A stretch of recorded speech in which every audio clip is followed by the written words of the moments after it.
All right, I think it's time. Let us begin with the invocation. Saraswati Namastubhyam Varade Kamarupini Vidyarambham Karishyami Siddhe Bhavatu Me Sada Vasudevam Sutam Devam Kamsachanuramardanam Devaki Paramanandam Krishnam Vande Jagadgurum. Hari Om. Krishnam Vande Jagadgurum. Yes, please. Can someone recollect what is it that we saw last? Can form the link and we can move ahead. Yes, please. Anybody? Anything you can recollect. Yes, please. Anybody? Yeah?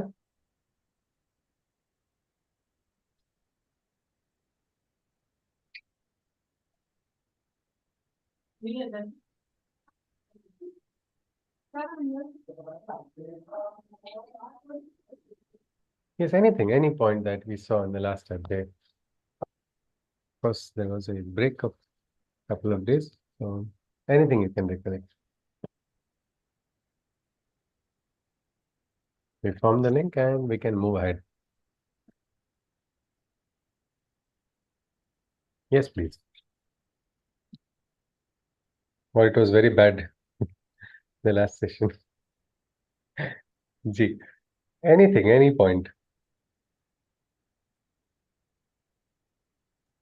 The concept of Prakriti was introduced, Gee, that she's the counterpart of Purusha, and all the gunas originate from her, so do the deformities.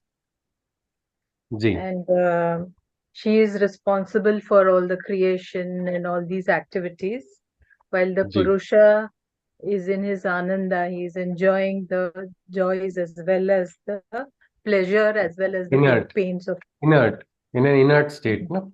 Yeah. Gee, um, because of his attachment, because of the Purusha's attachment to Prakriti, all the births and deaths are caused. gee. And the Prakriti is incomplete without the Purusha. Purusha is unexpressed without Absolutely, Prakriti. perfectly said. Yes. And Dr. Vidisha ji also gave a beautiful example then. Yes, please continue, ji. Yes. Uh, within the limitations of the physical body, the divine consciousness dwells as a sakshi, is just observing and witnessing at all times, supporting Prakriti to fulfill Ji. the higher plan.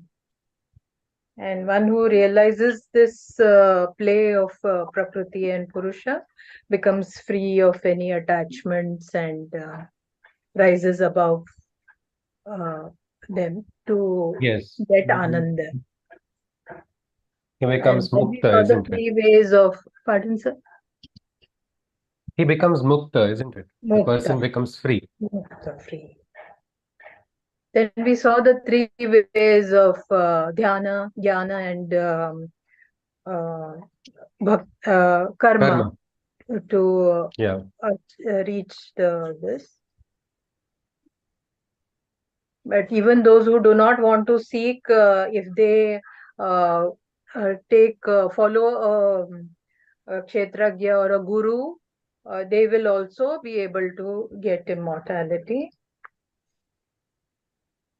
No, they get the highest state. They also experience liberation, mukti. When sometimes a person is unaware of which path to follow. That is where that shloka also comes into play, isn't it? Mantra moolam gurur vakyam, moksha moolam guru kripa. So that is the aspect. So Kshetragnya, there is a field, there is a Kshetra, and Krishna has told there are several Kshetras, so many Kshetras.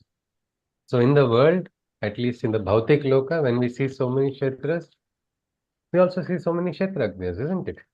So if we want to progress in the Kshetra, we have to learn from whom? From the Kshetrajna. Yes. But Krishna says there is one Kshetrajna who is Sarva Kshetreshu Bharata, as he tells Arjuna.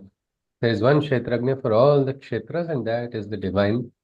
So the duty of probably the Guru is to connect with the divine, and then divine takes over after that. That is why Akhanda Mandalakaram Vyaptam Yena Charachara Tatpadam Darshitam Yena. Stuti is there, why we have the Guru Parampara. So at least the transmission of knowledge takes place. That is what Krishna says here. And he says, one Surya is enough, isn't it, for our Bhuloka? One Surya is sufficient. We don't need Sahasra Suryas. Vishwarupa is too much for us to even handle. Like that, this knowledge, which is avyakt, the very interesting part is this. This Adhyaya gives us a very practical aspect of what our role of a sadhak is. Why should one do sadhana? Is it only for personal salvation, individual moksha? Anybody? I don't care about the world. I should get my moksha. Or do we have a connection? Are we connected with the world also? This Adhyaya, when Krishna talks about in the very start, he says what is there in this Kshetra. There is the mana, there is buddhi, there is the ahankar, then there are all these different, what we can say, karmendriyas, jnanendriyas, and avyakta is one aspect which he talked about. Avyakta, the light that is not manifest. But when that light manifests, then there is this collective realization. So something that is what Gita also talks about. If Arjuna was all about individual salvation, there was no need for Arjuna to take part in this yuddha, isn't it? So for that means we have a duty towards our Bhuloka also, towards our Prithvi also. So this is why we are not going to, in the spiritual path also, run away from this world. Instead, in this world, we are going to seek to experience the divine. And that is what this Adhyaya talks about. And Krishna says, what happens to that liberated person? The inner eye, Jnana Chakshu, is opened. With the Jnana Chakshu, in the last shloka, Krishna says, he can recognize the field, he can recognize the Kshetra and the Kshetrajna and the ways of this field, and thus he is able to become free. Free from what? Free from karma bandhana. As we saw in Karma Yoga, when you have activated your consciousness, you are working in that state of Karma Yoga. What happens then? Na lipyate, na karma lipyate nare. Means it's like somebody who likes to eat a lot of junk food, but not one little bit calorie is getting added. Something like that. You are going to do karmas, but you are not going to be having the karma bandhana.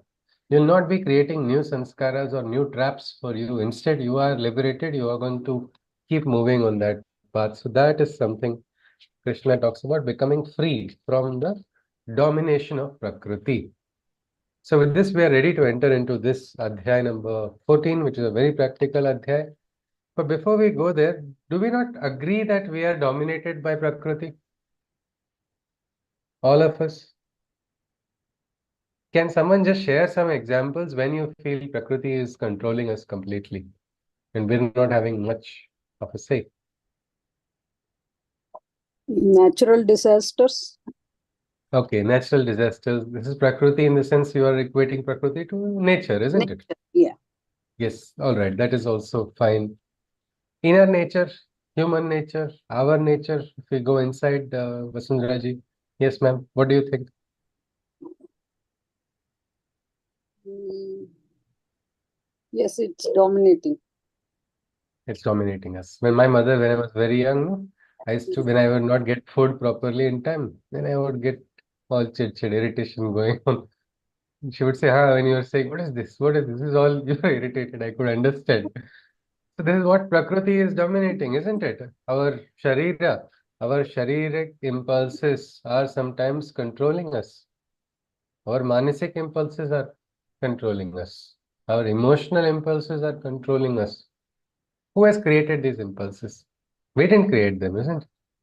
They're part of Prakriti. Prakriti has created, there is a plan, there is something going on in Prakriti, and Prakriti is binding all of us. This Adhyaya is going to give us what we call a manual of how Prakriti binds us. Prakriti binds us through something called Gunas. Gunas, Guna means quality. Who is the Lord of Gunas? Ganesha, we say, the Adi Deva. We do stuti also, for all knowledge comes from him. Maybe we can call upon Ganesha only to give us now knowledge of what these gunas are.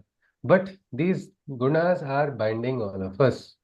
Can someone recollect the name of the three gunas? We have been introduced, but not in depth. There are three. Sattvic, Yes, yes, Rajasic, and Tamasic. Sattvic, Rajasic, and Tamasic. So far, we've got introduced to one of the three, and that to the negative aspect only was introduced before in the Gita of these three. Which of these it was? Rajasic? Absolutely, ma'am. Rajas. Because Krishna was asked by Arjuna, why does man sin? If you have divinity inside of you, why do we sin? Then Krishna says, Kamaesha, Krodhaesha, Rajo Guna Samudbhava. So that time we saw a liability. Because of Rajo Guna is what man is not in control. Means Rajo Guna is controlling a man. So like that, these three gunas are like what we call the operating systems of human beings. So now let us see. Well, nowadays in the computers also, one of the three operating systems are very popular, isn't it? Windows, Mac, and Linux, one of the three.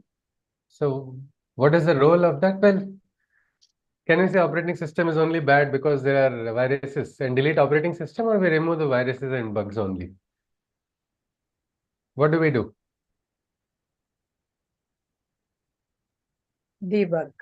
Yes, debugging, as perfectly Vinitaji has said. Are you from the software line, ma'am? No, but okay, that's a good right word. So the software experts can very much vouch for that. So yes, we don't destroy the entire thing or we don't reject the entire system. Instead, we try to work with the system and try to find out how we can bypass it. Let us see. We now enter into the 14th Adhyay. Krishna is speaking about a very practical aspect now. He says, Shri Bhagavan Uvacha. परम भूयः प्रवक्ष्यामि ज्ञानानां ज्ञानमुत्तमम् यज्ञात्वा मुनयः सर्वे परां सिद्धिं मितो गताः. Lord Shri Krishna said, once more to you I shall declare and lend what is the peak of knowledge that man can ascend. This paramount gnosis that the liberated sages have reached, by which the boundaries of mortal perfection have been breached.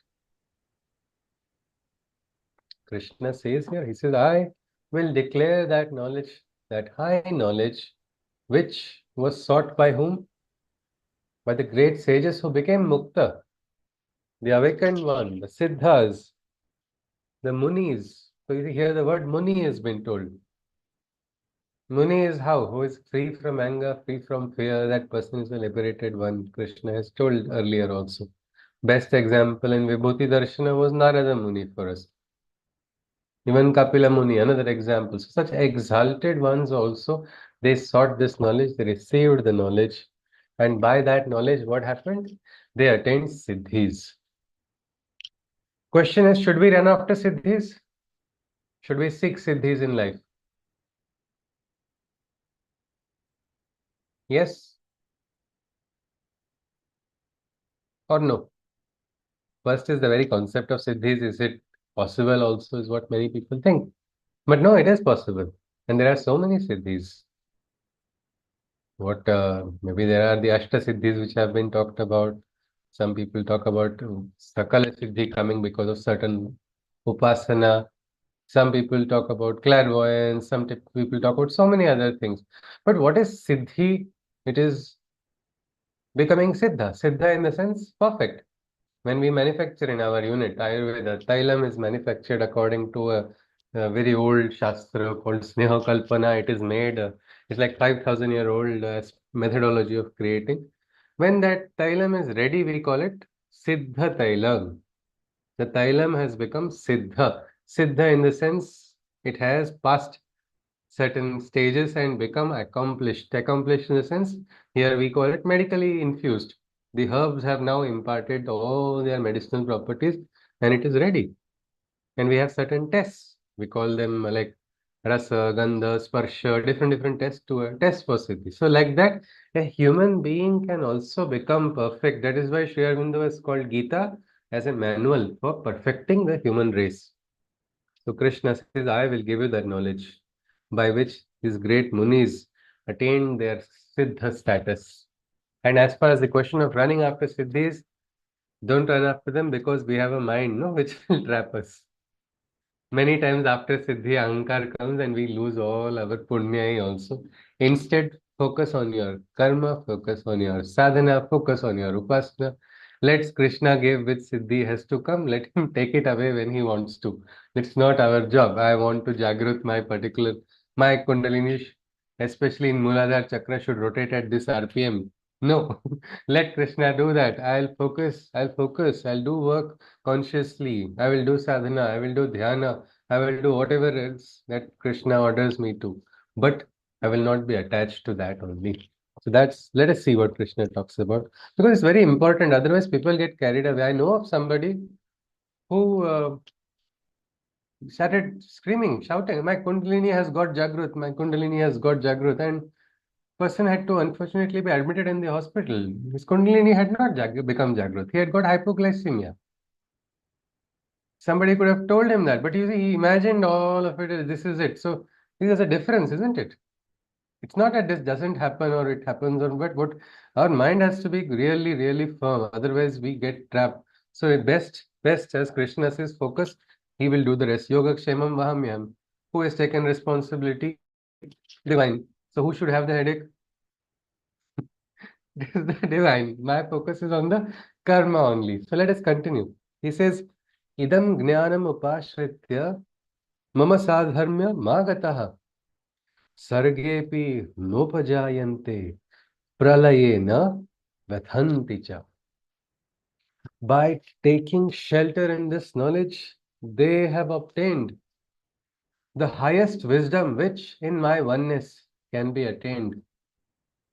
No more are they reborn in the cycle of destruction and creation, nor are they agitated or confused by universal extinction. Meaning, when this knowledge operates, that person enters into a state of consciousness where the person is alert but not flustered, where the person is aware but not reactionary to everything. So, such a person has become one with the divine. Such a person becomes free from the cycle of creation and destruction.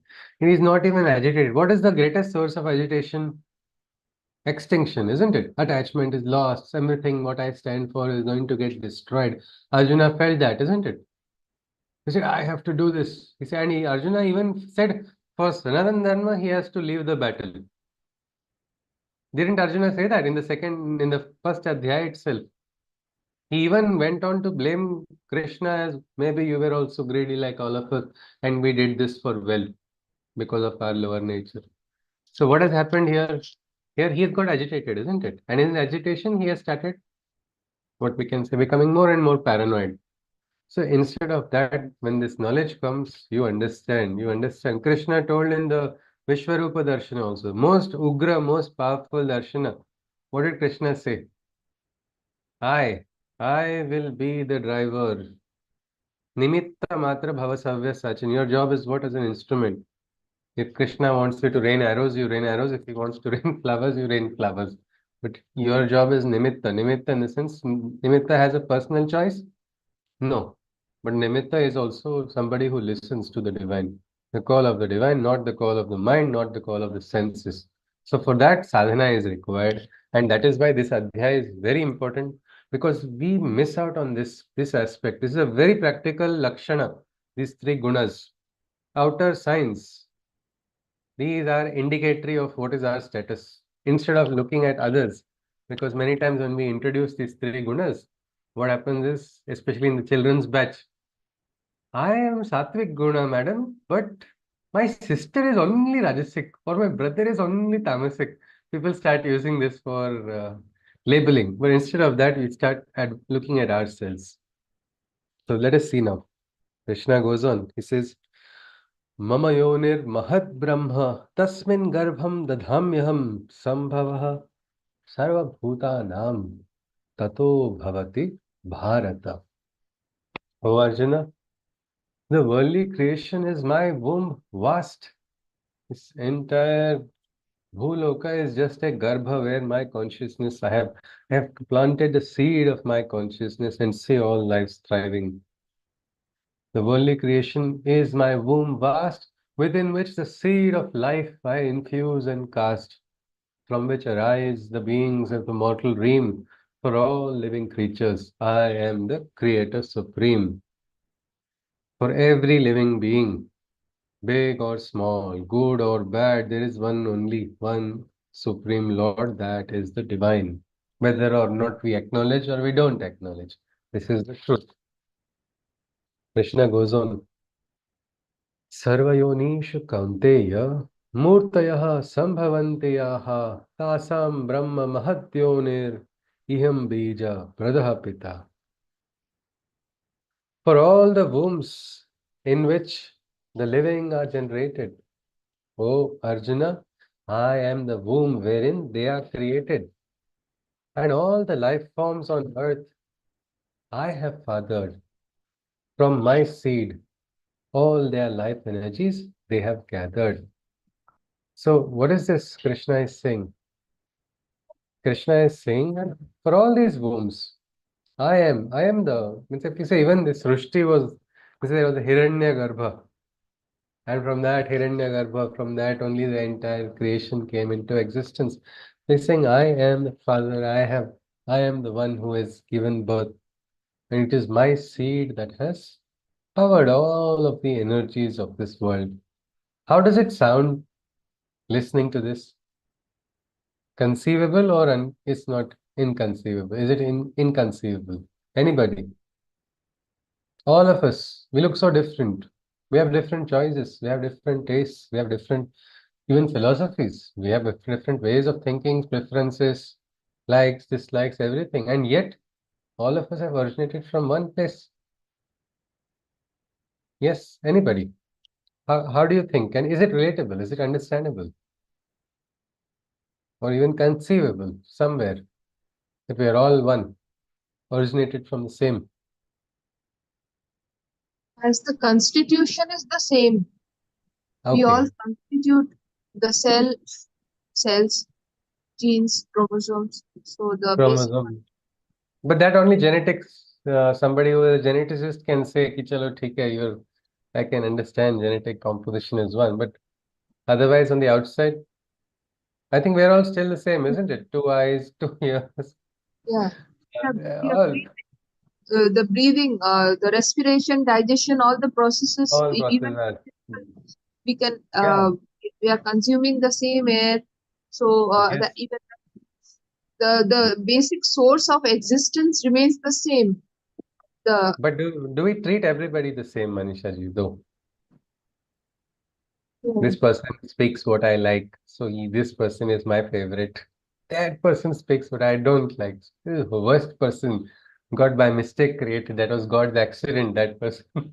So all such dialogues we go on, isn't it? right, yes. So that what happens is it is Maya. Maya prevents us from understanding this very one way we can call it simple. If we understand with clarity, we will realize that Vasudevam Sarvamiti is a very simple realization. But Maya prevents us from that. We get ahankar. Maya makes us feel that we are separate. And Prakriti also operates through Maya. And when we were introduced to Maya, Krishna introduced the concept of gunas there also. Can someone recollect? Maya operates and there's a connection with gunas. Can someone recollect? The shloka on Maya also, if you can, when it was first introduced. Devi Hesha Gunamair Maya. So the guna maya, meaning maya is also operating through these gunas only. So through the gunas, we get trapped in maya. So maya is something which is also part of Prakriti and operating through the gunas. Let us see now what Krishna is going to say. But this is one thing. This means it's a danger also, isn't it?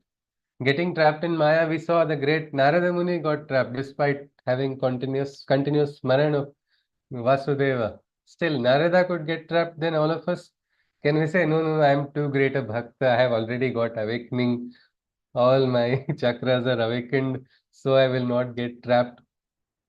No, no, no, that's not at all. We can anytime, anytime. So we, sadhak is always alert, alert and vigilant at all times. But let us see now. Krishna says, Sattvam rajastama iti gunaha prakriti sambhavaha nibadnante mahabaho dehinam avyayam. Rajas, tamas and sattva are the qualities procreated. Threefold in nature, they have been created. O Arjuna, the immutable self is by them bound. Governing the body and consciousness, they are found. So how interesting it is.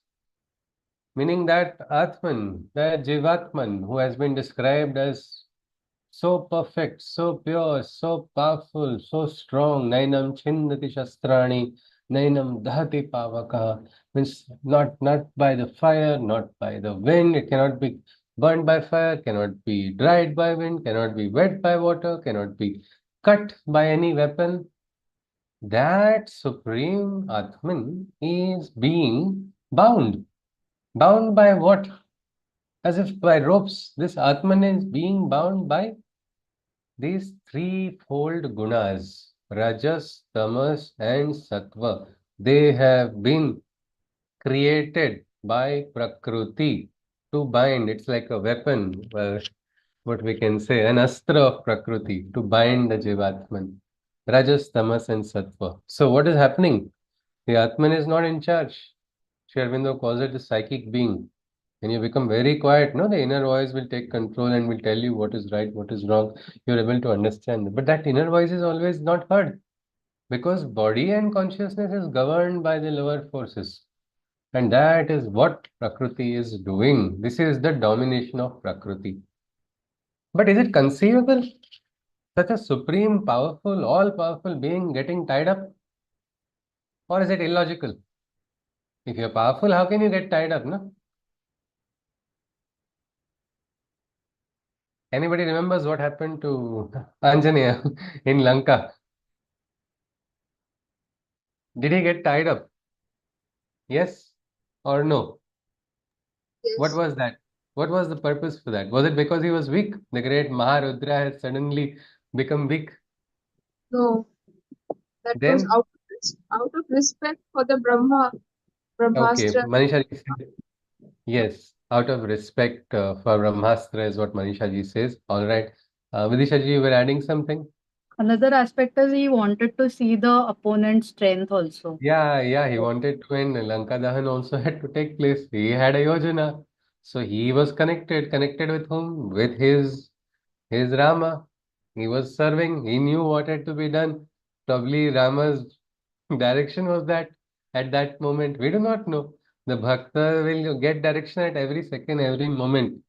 So here, the Jivatman also is not being helplessly. It is also participating in this, what we call Leela, the Krida of the divine, the game on the play of nature, play of Prakriti, the dance which was told in the last adhyaya between Purusha and Prakriti. I think I forgot to share the poem of Shiva and Shakti, but this Purusha, I'll share it after the today's session. But Purusha and Prakriti, they are in play. No, that same play is happening here.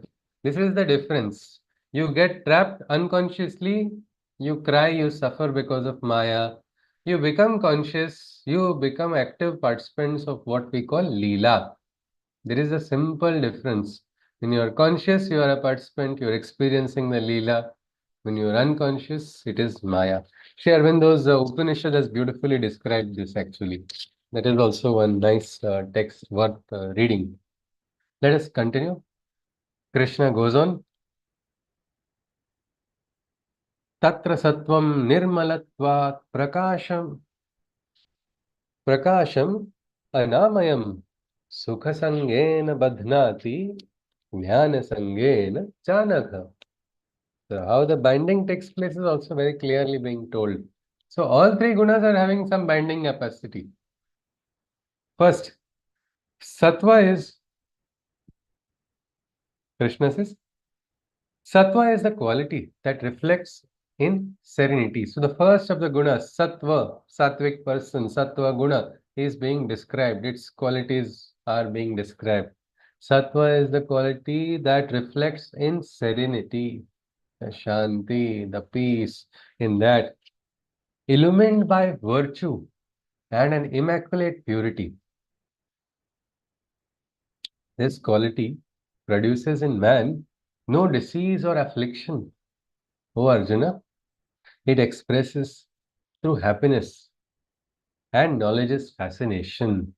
So what is Krishna saying? He says, this is the quality that reflects in serenity, and that person has this quiet, peaceful nature, immaculate purity, meaning inception. From the beginning, you see that nature is only having purity of thought, purity of action, purity of, in any direction you see, you will see that nature coming in.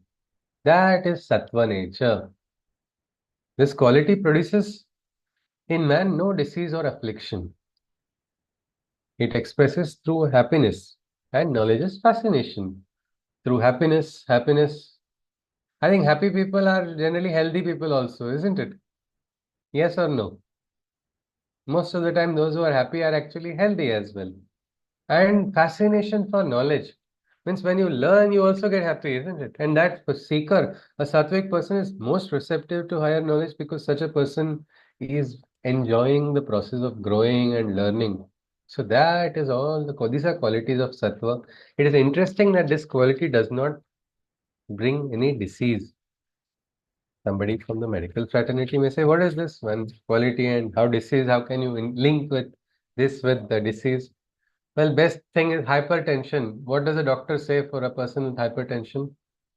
Become sattvic, no? Yeah, of course, he doesn't use the word, or she doesn't use the word sattvic, but they say, what? Don't have tension, calm down. Maybe try those breathing things which people do. Breathing exercise, you have some quietude. Why? Because when your state of mind is that is the time you are less likely. Later on, we will see how this affects the diet also, and there's something beautiful. I'm actually getting a chance to write a paper, research paper also on something called nutritional psychiatry concepts in the Gita.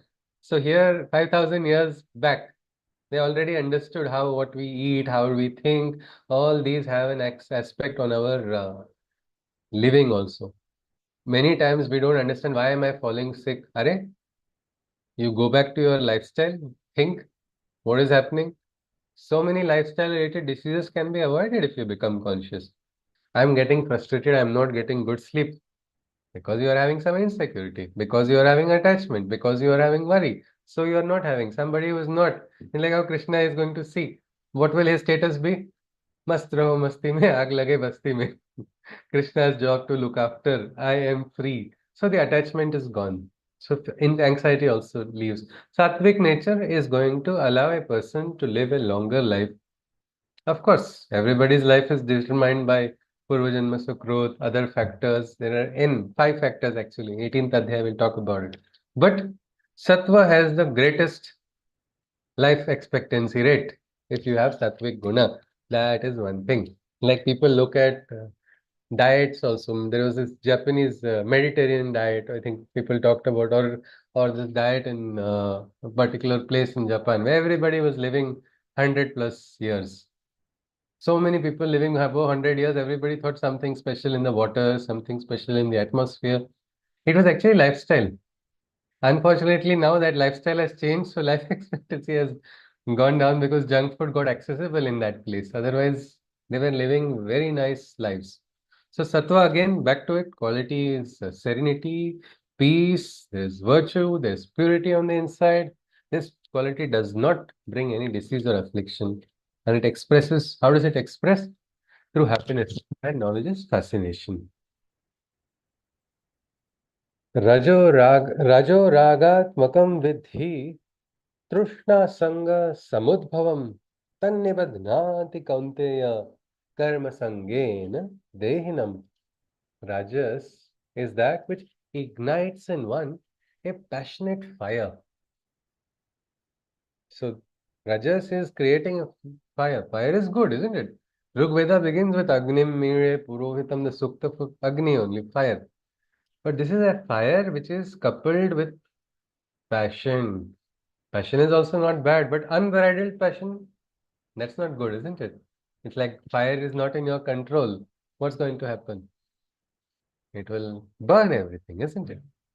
I remember my experience with fire. We shouldn't be playing with fire. And after I joined my teacher, I had got the task of gardening. So I'd cut a lot of plants and then I let them dry. And then I thought, let us now light a fire. That fire went up to the first floor and it was still rising so much that I had to run with buckets and 20, 15 buckets of water only douse that fire. So that's uncontrolled fire is a dangerous thing. So Rajas is not bad completely, but Rajas, when in an uncontrolled state, can lead to great problems. So here it ignites the fire. Sometimes it is a requirement. Somebody is doing wrong and you are like, ah, Shanti Sagar, Krishna will do everything. There, what's going to be your duty, your dharma has to rise, isn't it? You have to stand up. So the Rajas is required. We're not saying it's not. But understand its qualities before we choose our path. This adhyaya is going to first create the ground of what are these qualities, what are its plus points, what are the minus points, and then what should we do also is going to be shared. Let's go on. Rajas is that which ignites in one a passionate fire, a strong feeling of liking, longing, and desire. Krishna says it's normal. Likes and dislikes, they are normal. But strong feeling of liking and disliking, strong desire, that's a problem. And that is what Rajas is doing. Oh, Arjuna, it is born out of a possession for things. Through attachments to works, it binds the self in all beings.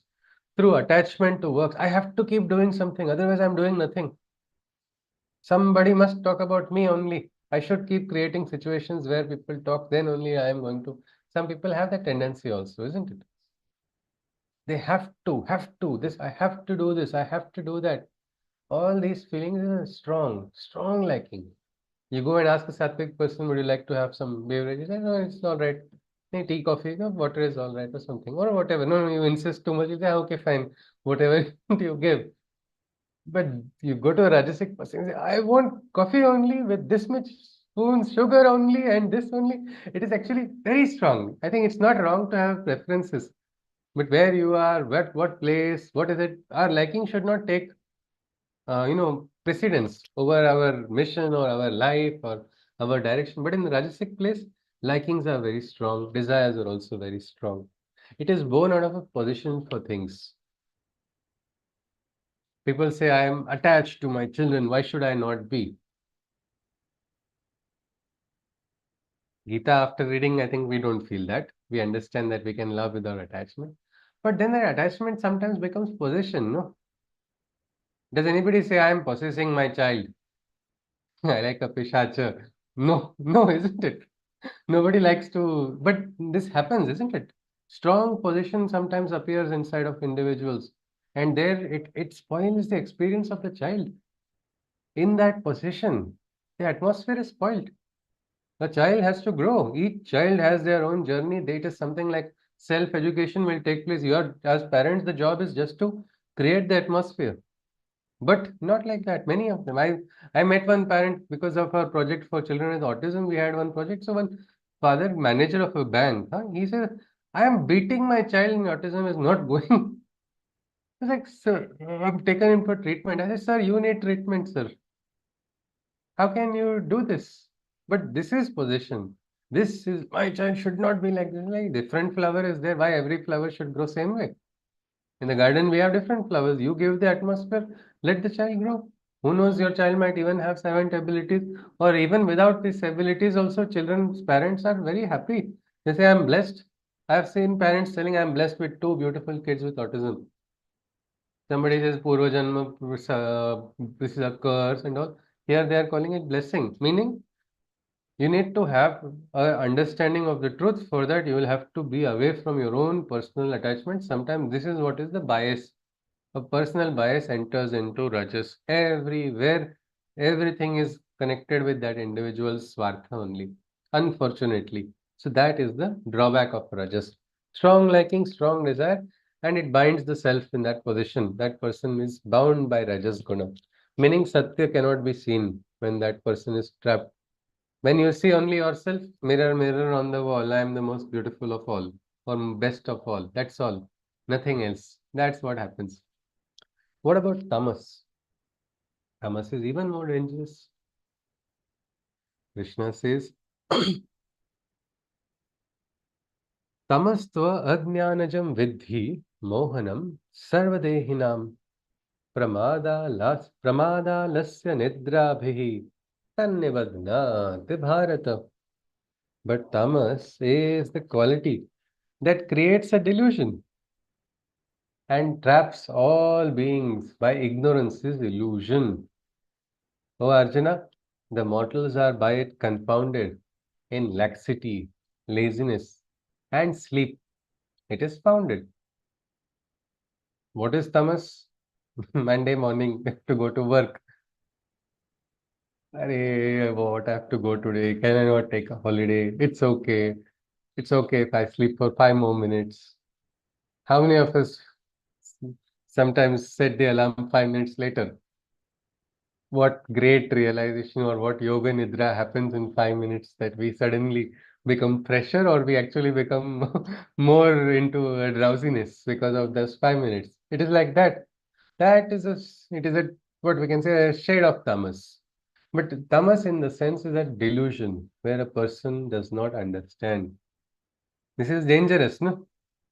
If you know you are not well, you'll go to a doctor and get treatment. But if you say, no, I am well, Arey, your left hand is not moving, you've got paralysis. No, no, no. You are thinking my left hand is not moving. You see, my right hand is moving. But what about your left? No, no, no. Don't talk about it. I am not listening. Means the person does not want to see the truth or is incapable of saying the truth.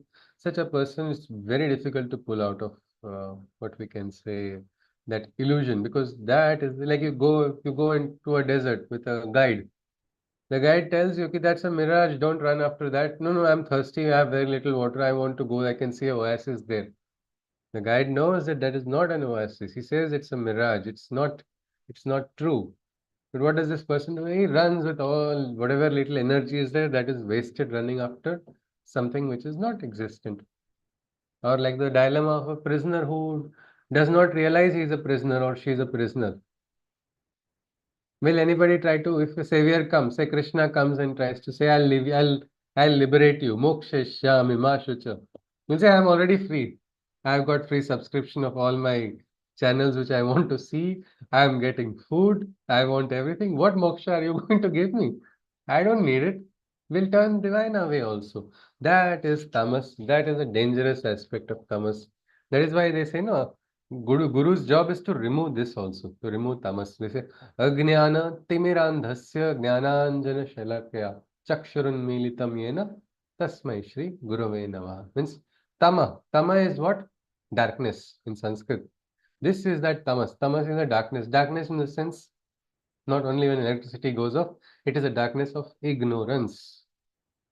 In the Upanishad, it says it is most dangerous. Andha tamaha pravishanti yekecha hatmano janaha. They go into a deeper realms. Asurya nama te loka andhena tamasa vrutaha. Sunless realms do those people go who are going against their will, hurting their own soul, they are hurting themselves only and going into further darkness. That is the danger of tamas. So this is one thing Krishna says. And how does it manifest? Mostly in laxity, in laziness, and in sleep. It is founded. When your work needs to be done, no, no, no, I'm feeling sleepy, I don't want to do my work. We feel that, isn't it? So many times. But if we are not able to pull ourselves, we're not able to say, chalo, theek hai, it's duty, even if I'm sleepy, I'll have to do my duty. If we're not able to do that, then will only suffer. So these are the three gunas. Introduction has been given: Rajas, Tamas, and Sattva. Many times, if you look at, I think we must have come across people who are bearing stamps of these gunas also, isn't it? Sattvic, oh, that person is having only purity. What is this? How is it possible? I remember a friend of mine would never get irritated in school. I was probably only Rajas. So I thought, I need to do something to irritate him. This person is too calm. This is not good for him. He should get irritated. And I tried.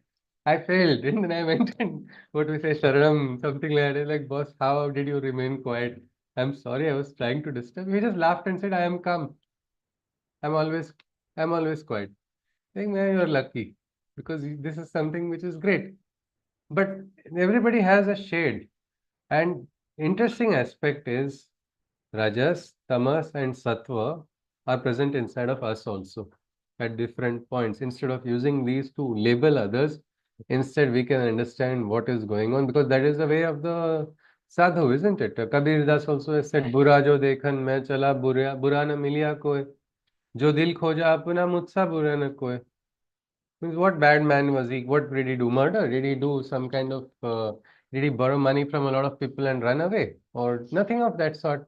But why is he saying there was no one worse than me? Probably like a yogi, he's identifying, okay, there's some state of tamas inside of me, some state of rajas is there. Even this sattva is one limitation. I want to transcend some to receive a higher realization. Means that is the aspect.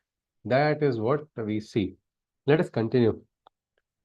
Krishna goes on, now we see the limitations of all three gunas after they are introduced. He says, Sattvam sukhe sanjayati rajah karmani bharata jnanamavritya tu tamaha pramade sanjayatyuta. By happiness, nature sattva is bound. Means sattva is also getting bound by something. We so far saw sattva to be very nice, everything good, not a bad, but sometimes we say too good to be true, no? Too goody goody one person is there, that person will have some limitation. Something like that, sattva is connected only by its state of quietude and happiness that is there. And by desires and actions, rajas is ensnared, found.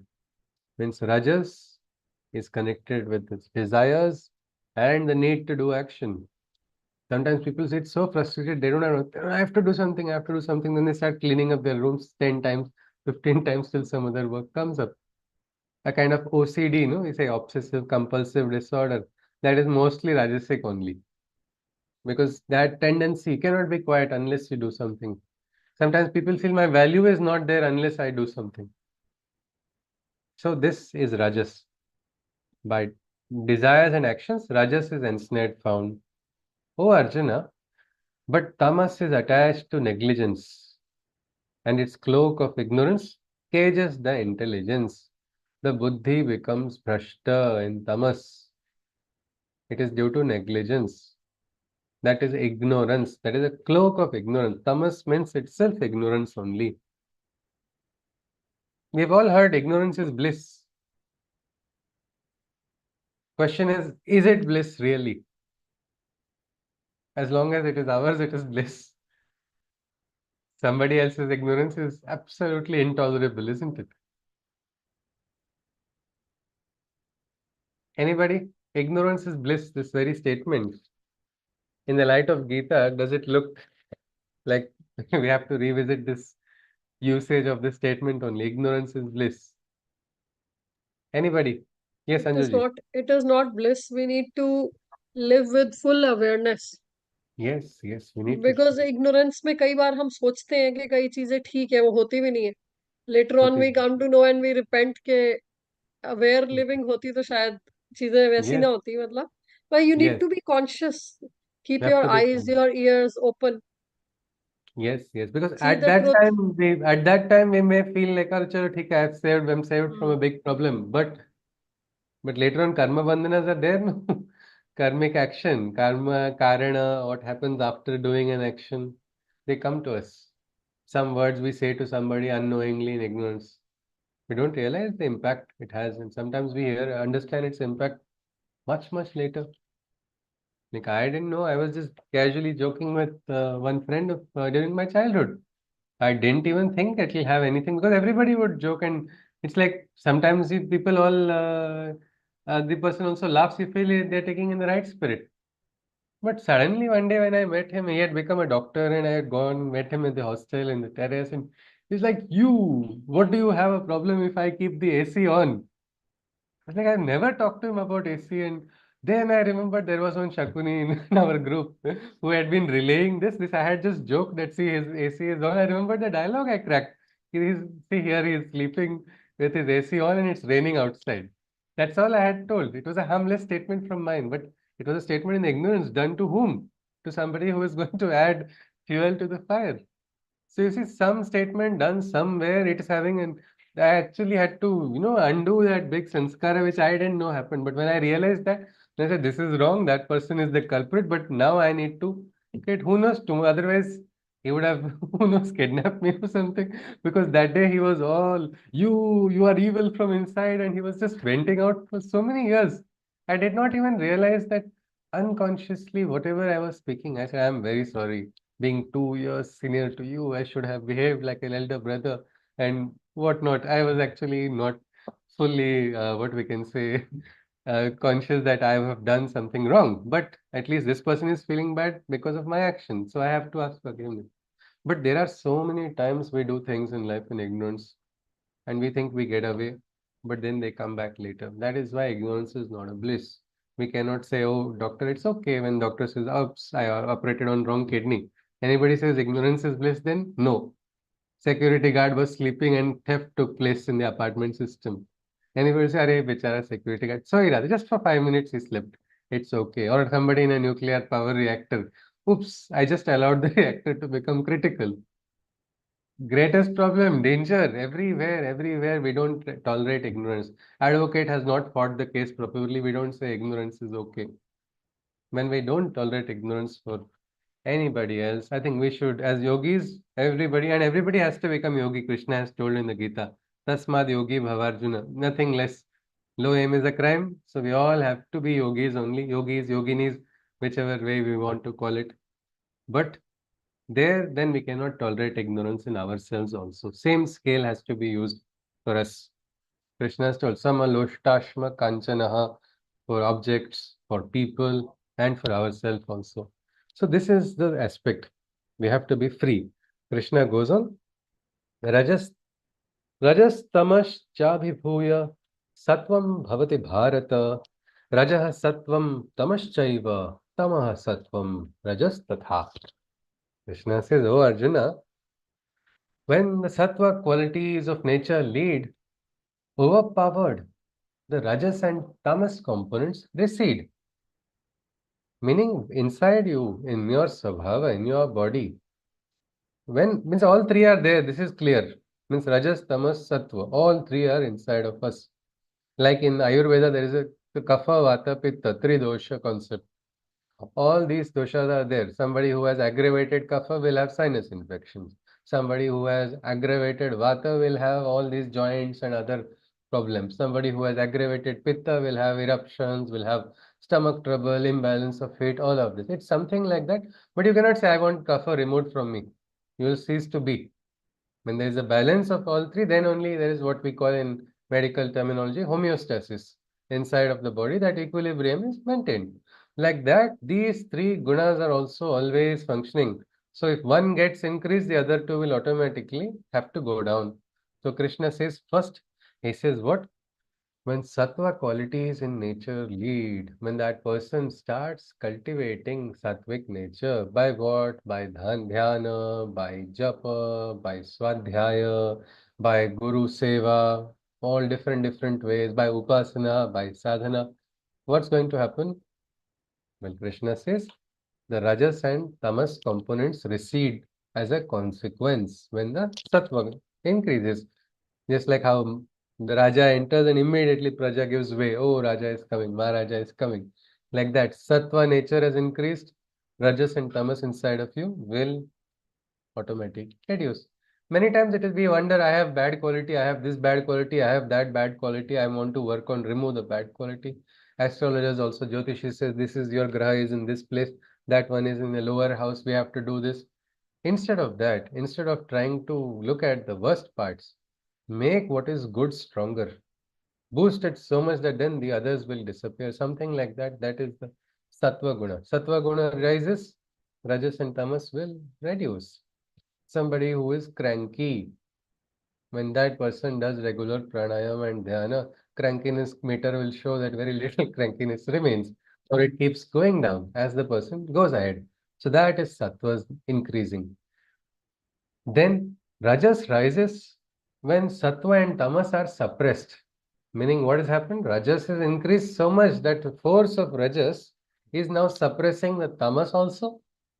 That is good. That is required. Tamas must be suppressed.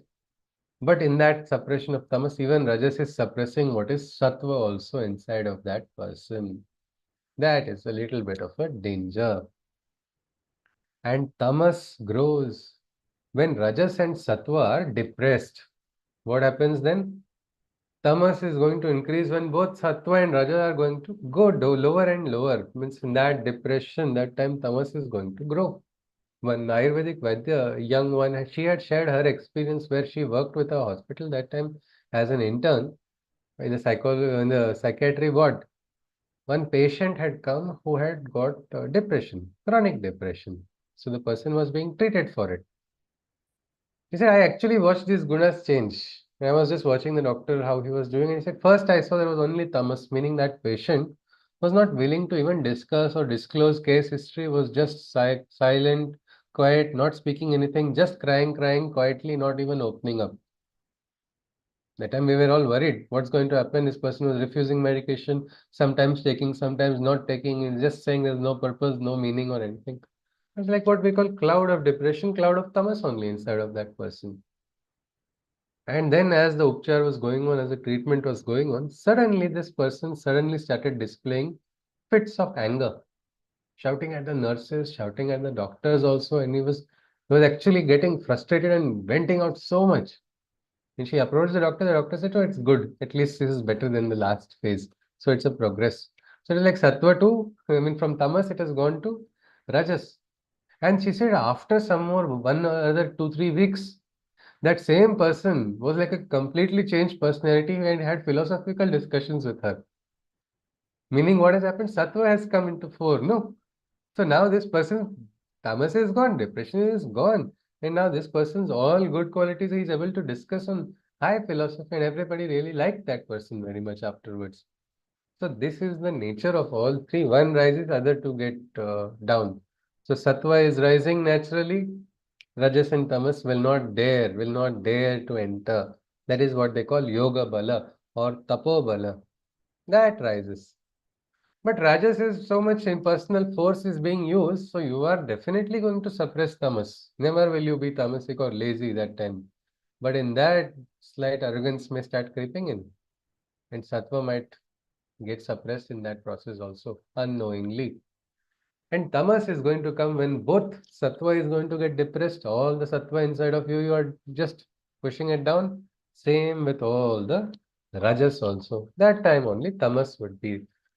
This is actually interesting, this aspect. If you are able to understand this flow of gunas, everywhere you will start seeing gunas only. And the aspect of this adhyaya of the Gita is a turning point, because from here till the 18th adhyaya, the gunas are not going to leave us. Krishna is going to give examples of gunas in different ways.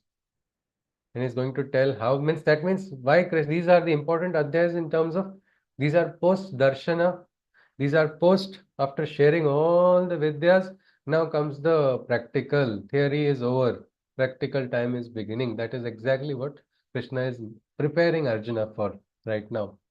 He goes on further. So at a time, only one guna is dominant. Yeah, predominant. Predominant. There may be shades. No, if you are absolutely in the perfect state, then there is something which is said to be higher than these three also. That Krishna will tell in this adhyaya. Means there is rajas, there is tamas, there is sattva. We saw sattva being, so far it looks better than the other two. If you want to say the sattva does look better, but sattva has limitation. Some people were too sattvic when invaders were coming. I will not lift my weapon. I'll go to my aradhya. he will come out of the temple. If actually people ran into the temples instead of standing up for their dharma and fighting, what has happened? That's a limitation, isn't it? In sattva, there came a element of tamas also, because a preference to, I am having a personal attachment to certain, I'm not going to raise my voice, I'm not going to do this. That became an attachment afterwards. So sattva also has a binding, rajas also has a binding, tamas is also having a binding. That means we need to find a mode which is better than all three also. And that is, let us call it X or question mark right now. Krishna will tell it later on when it comes. So let us see. सर्वद्वारेषु देहेऽस्मिन् प्रकाश उपजायते ज्ञानं यदा तदा विद्यात् विवृद्धं sattvamithyuta. Yeah, we'll just look at three more shlokas and stop here. When the light barges open all the doors of the beings,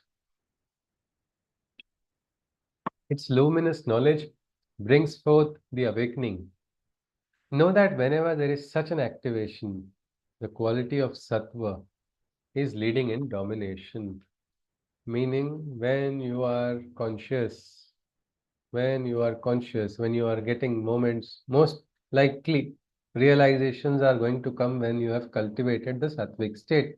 That is why most yogis, munis, they want to get the realization. They want to transcend their capacities. That's how they try to become sattvic. They try to follow a particular rigid diet. They try to follow a particular rigid austerity in thoughts. But again, rigidness also is not required in yoga. We have to transcend that. So whatever it is, we will see that what is said to be beyond sattva. But maximum chance of an awakening is when you are sattvic only, in the sattva state. It's also normal, isn't it? If you are cranky and shouting and irritated, will you hear anybody? You will only hear yourself. No, you'll want only your view is important that time. Here we have to become quiet, that we should also get Shruti of the ancient Rishis. No? They heard mantras. Rishis heard all of them. Means, how did they hear? They would go quietly, sit in their dhyana. In that quietude, they could understand, dots would connect, realizations would come. Some of them would get even drishtantas or visions of things. Like Varuna Sukta describes, I see Varuna's car, his chariot moving in the sky. He is aware of all the moons that are to come, meaning he is a master. His spies are around, everything. This is the realization of a drashta, of a great rishi who was able to not just understand, but was able to see also. And he saved his realization in the form of the Varuna Sukta. Like that, each of these rishis received it. Are we too far away from rishis? Or were the rishis aliens? Or where are we aliens? That we belong to some other planet. No. We are unnecessarily thinking that they are different. Now, because maybe we are not aware, no? They were also like us. Vyasa, when he was very young, somebody said, what nonsense he is thinking of doing. He's trying to compile all of these. These has to be memorized. Why is he compiling? But he thought, no, the time is coming. Looks like people's memories are reducing. Time will come when people whose names are Dvivedi, Chaturvedi, they will not even know the names of four Vedas. Forget remembering all four Vedas. Most of the time, these names would indicate that people are having kanthastha, or by memory they were remembering things. But so he saw that the memory is reducing. So something must be done. Somebody must. So all the great families of the various rishis, all those gotras, let me just write down what they are talking about. And it was a mammoth task. At that time, there were so many challenges for him, but he took it up, no? And then we call him like an avatar of Krishna only. Vyasa is considered Krishna's avatar only. Means that is his rise of consciousness. So it is an individual only who is going to rise. Today we think we are far away from rishis. But if we go quiet inside and we get an experience, then what? Praptam paramapadam shantam vimala sukham. It is simple, it is quiet. In the quietude, you will experience. So this aspect is there. So in sattvic state, you are most receptive, is what Krishna says. Most of the time, if you want to get a realization, you want to get an experience, you want to get, some people say, I have not got any adhyatmic experience. This person got this experience, that person got, I would say my mother also, because I met so many people in my starting years only that this person got this experience, this person got fragrance, this person saw something else. I was like, मुझे एक LED light भी दिखा तो चलेगा, please. Something has to be. Then she said, you don't have to run after that also. If it has to come, it may not come to you also, is what the mother declared. I was like, what, you are declaring this? Don't say that. But it's like something like that. Quietude is not there. What experience am I going to get? If I have to receive, I have to become calm. I have to become what we call sattvic, because maximum chance of realization is in this mode. In life also, what would you like to take decisions? Which time would you like to take decisions? When you are tamasic or rajasic or sattvic? Anybody?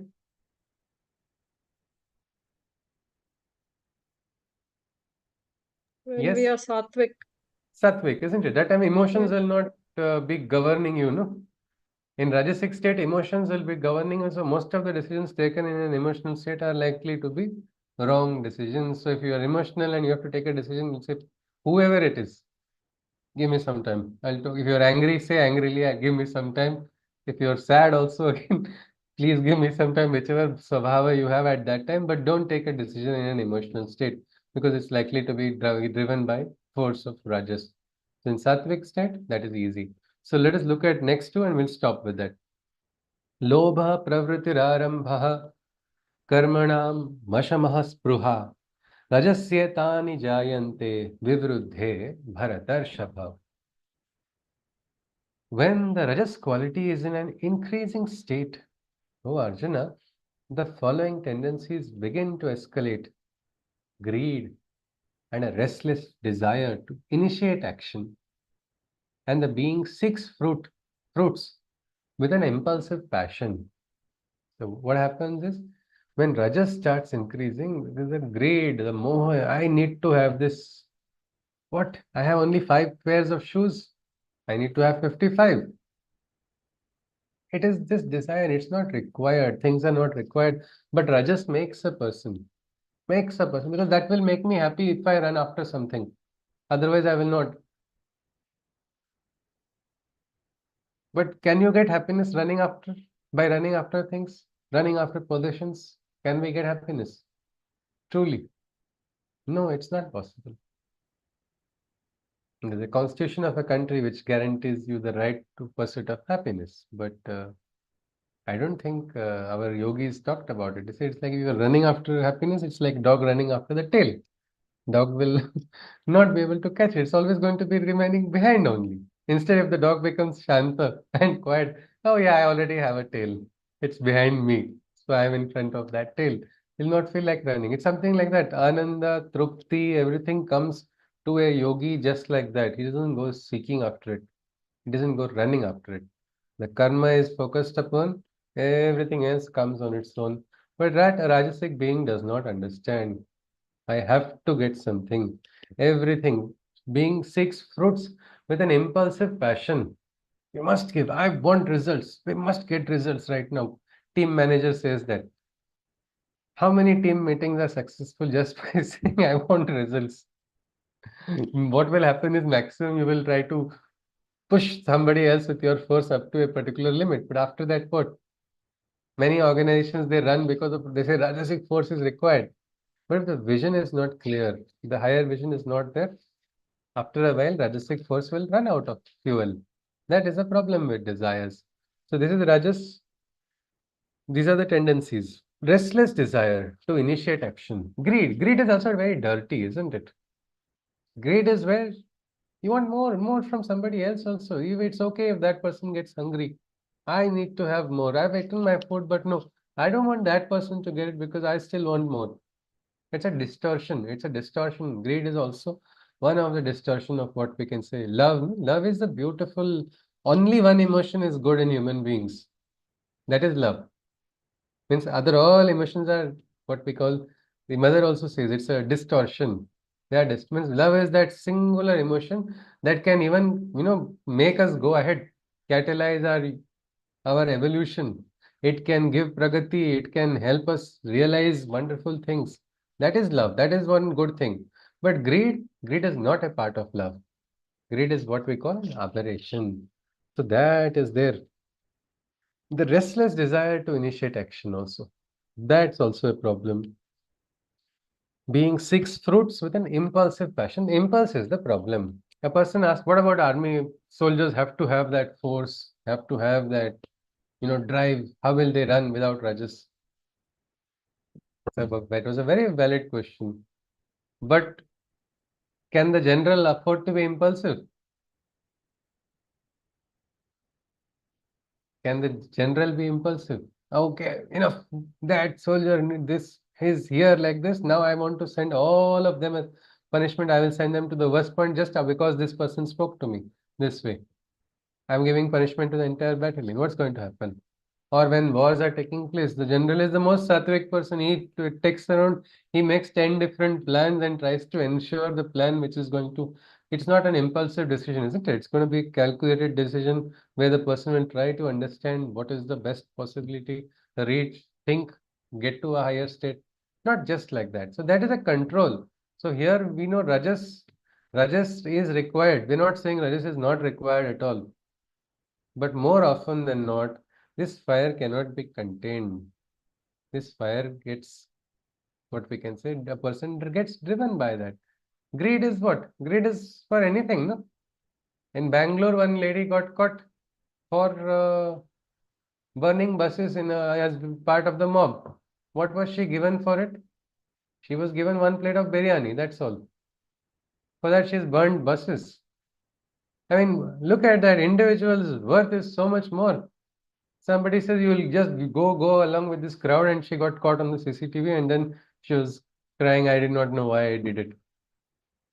Greed for food. It's lowest of lowest aspects. And tamasic, both we can call it, no? Not able to understand, in a delusion, thinking I'll never get caught. So these are all gunas which are always at play. We have to become alert. So far we see sattva as to be the best. But let us not draw a conclusion, because Krishna is yet to introduce us what is the best. We look at the last part, which is tamas, and stop today. Aprakasho pravritischa pramado moha evacha tasmat yetani jayante vivruddhe kurunandana. Darkness, delusion, and an ignorant negligence, and a futile indulgence in actions of impotence. Oh Arjuna, whenever tamas is on the rise, all these natures, deformities in that being arise. So Krishna says this, he says, darkness in the sense that andhakar, ignorance, like dullness in every action of that person. And the person is lost in the delusion. And an ignorant negligence, meaning little things also, everything the person is ignoring. Don't do this, no, that person will do the same thing which is not to be done. And a futile indulgence in actions of impotence. It's like trying to build a swimming pool in a desert. Good idea or bad idea? Wasted idea. There's no water. Water is so scarce here. Here you are trying to, like once a particular politician wanted to bring some birds which are not suited to the Indian climate only. He spent crores and crores of rupees for that. What happened afterwards? Those poor animals died. What was this action? Well, government was spending money of whom? Public money. But where? Wrong place. Like that is what we can say. These are important actions, actions which are futile actions, which are not giving anything, which are not having any value. HR manager has to allocate funds to two different projects. One project needs more funds. Another project does not need that much funds. What does that manager do in Tamas? The project that does not need funds, he gives lavishly. And the critical project which needs funds, that person does not allot at all. What is going to happen then? It's going to trouble whom? It's going to trouble everybody.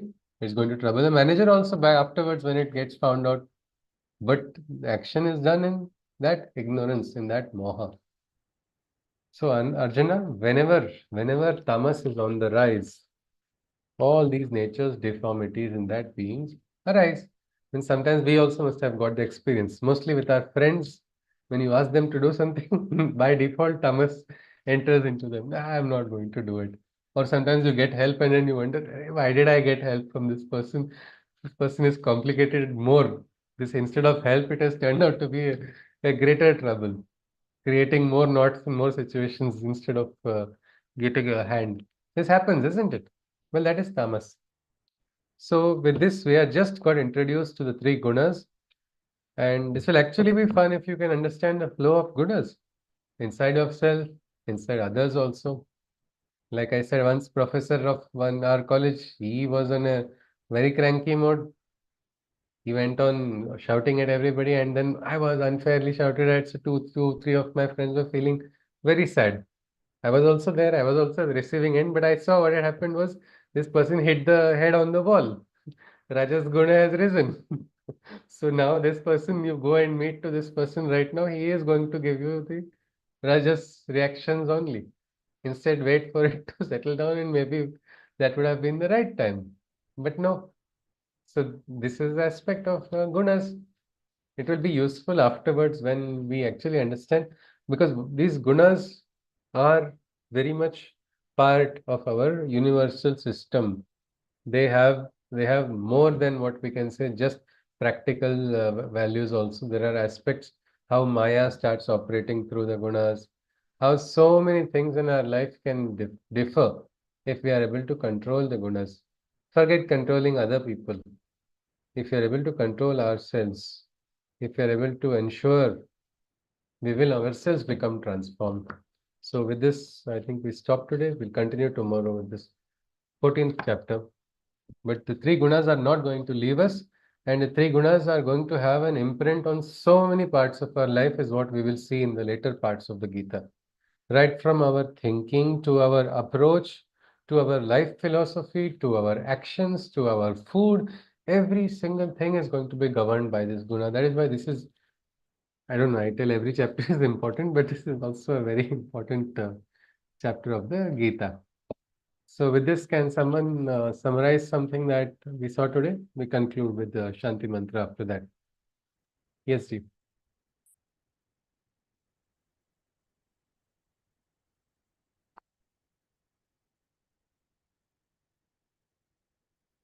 Yes, anybody.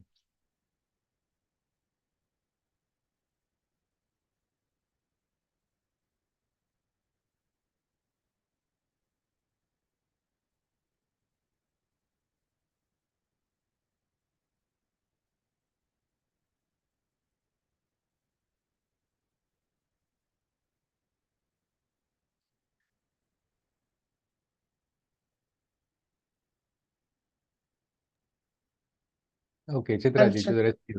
Yes, thank you. Yeah. So we saw that Krishna said that he'll share the knowledge that can actually make a person reach the peak of the knowledge, what can happen to a man. So that's what we saw. And they're free from birth and death cycle, and they're not agitated or confused. This is what we saw Krishna starting the chapter as, and saw that the world is the womb of the divine. And then the seed of life is planted, and the mortals take birth in this world. And then it is the seed of the divine, which is the source of energy, is what we saw. And then we saw the three gunas, that is the Rajas, Tamas, and Sattva. So the Atman is bound by all three of them. And then we saw the qualities of each of these three gunas. So Sattva reflects calmness, purity, and the goodness. And it also so it's expressed through happiness, and so it produces no diseases in man. And then we saw about the qualities of Rajas. So it ignites the passionate fire, and then the feelings of desire, liking are all originated uh, through Rajas, and it works Position. through attachment. Ji.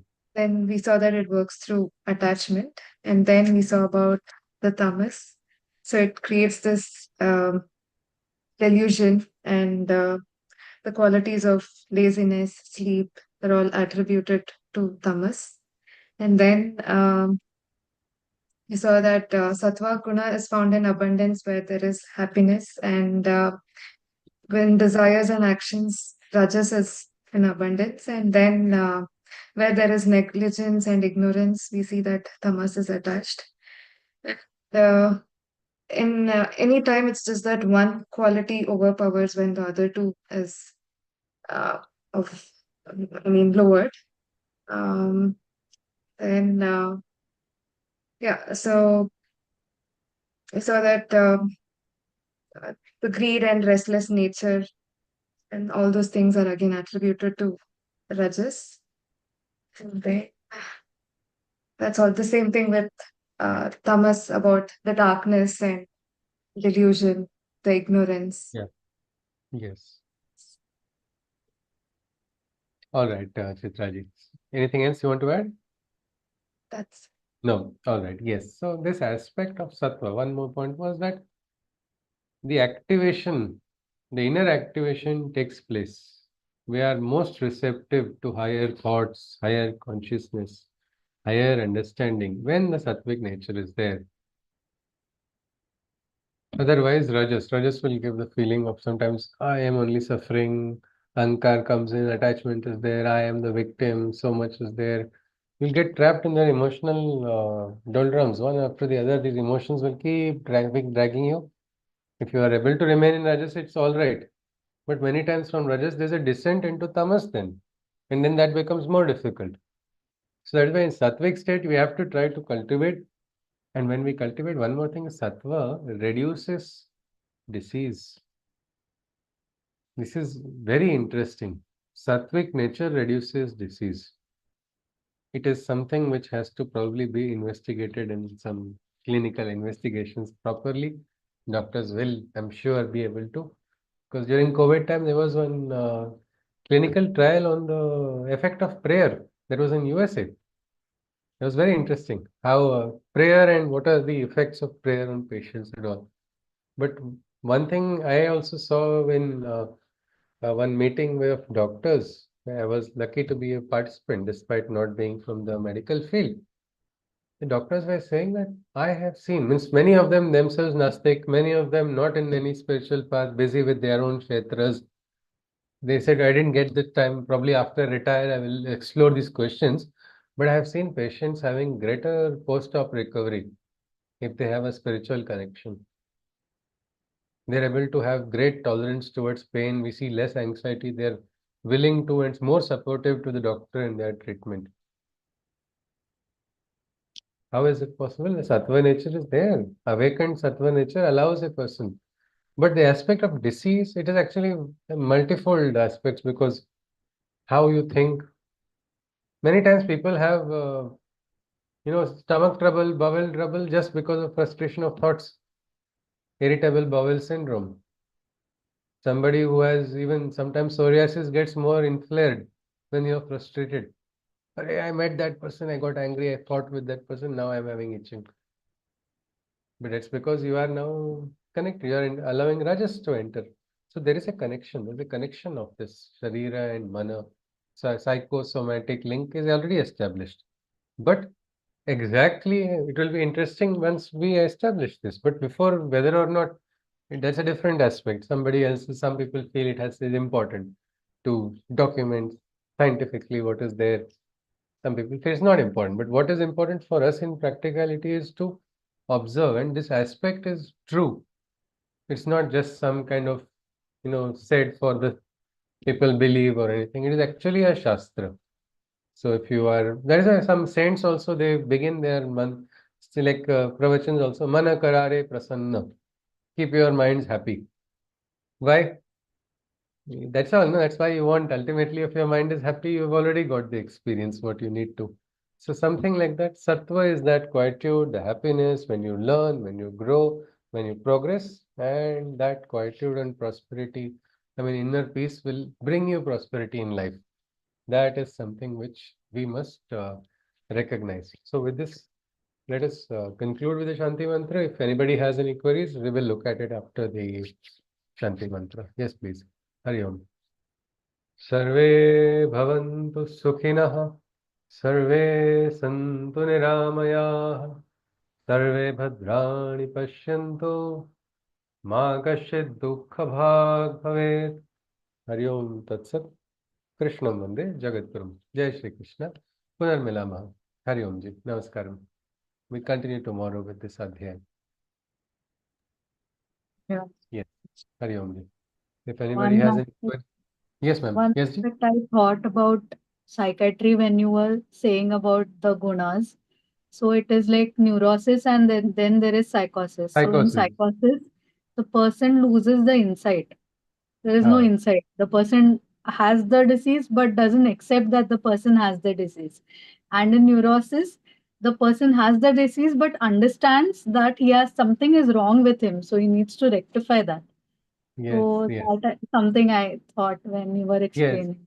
yes. A neurotic person will cause harm to oneself.